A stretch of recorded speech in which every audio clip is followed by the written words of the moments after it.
Dans cette vidéo, on va s'intéresser à la proposition 29 du livre 1 des éléments d'Euclide, qui nous dit que si une séquence rencontre deux parallèles, elle détermine sur elle trois cas. Petit a des angles alternes internes égaux, petit b des angles correspondants égaux et petit c des angles intérieurs et du même côté de la séquence supplémentaire. Donc voici la configuration de base avec les angles qui vont être en jeu dans notre preuve. Et donc, que nous dit la proposition? Donc, petit a, elle nous dit que l'angle vert est égal à l'angle bleu. Donc ça, c'est les angles alternes internes. Petit b, que l'angle orange est égal à l'angle bleu. Donc ça, c'est les angles correspondants.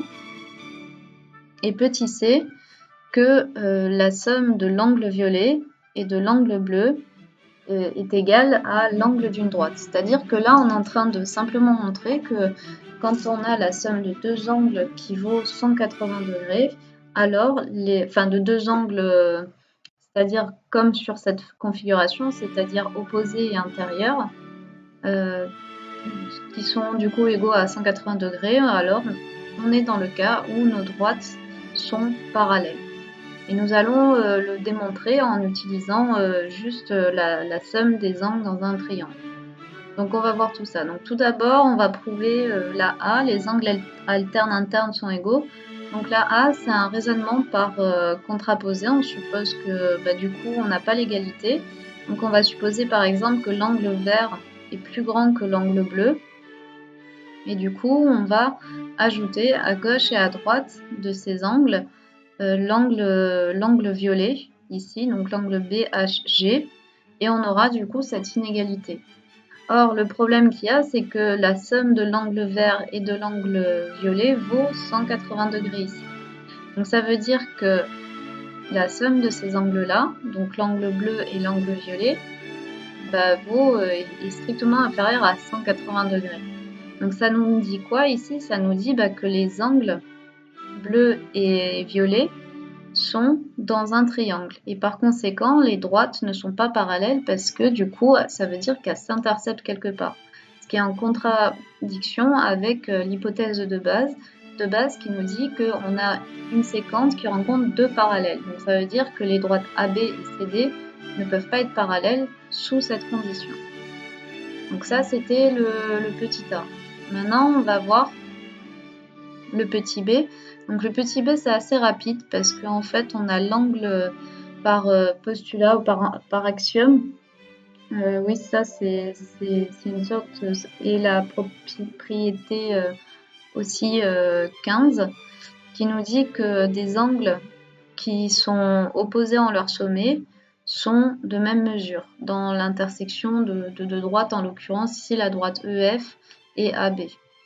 Donc ils sont égaux et du coup, par conséquent, on a cette égalité qui va venir parce que les angles, du coup, comme ils sont égaux, les angles orange et bleu vont être égaux. Pourquoi? Parce qu'on a prouvé que A par petit a, que AAG est égal à AGD. Et donc, par transitivité de notre égalité, comme AAG est égal à EHB dans ce contexte, alors dans ce cas-là, ils sont du coup, on déduit que l'angle orange et que l'angle bleu sont égaux d'après le petit a qu'on a prouvé.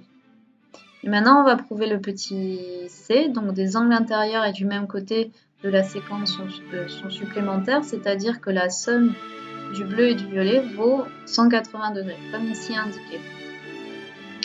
Donc on va voir ça. Donc qu'est-ce qu'on a au départ? On n'a pas ça, voilà.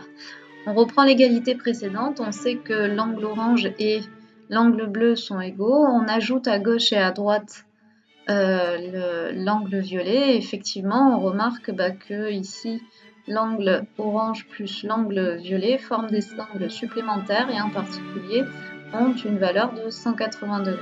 Donc c'est ce qu'on dit ici. Donc ça veut dire que comme cette somme est égale à cette autre somme, alors dans ce cas-là, si cette somme, donc de la somme de l'angle orange et de l'angle violet est égale à 180 degrés, par l'égalité qui est ici, là, par l'égalité entre ces deux sommes, entre ces deux proportions en quelque sorte, alors l'angle bleu plus l'angle violet est égal à 180 degrés. Donc ils sont supplémentaires. Donc on a fini par prouver nos petits a, petit b, petit c de la proposition 29 qui nous rappelle encore une fois que lorsqu'on a une certaine propriété sur des angles dans des configurations telles quelles, on peut retrouver du coup on peut retrouver du coup une structure du parallélisme, c'est-à-dire des caractéristiques sur les angles. Là, elle nous dégage en fait les caractéristiques sur les angles qu'engendre du coup le parallélisme de droite en fait. Donc voilà.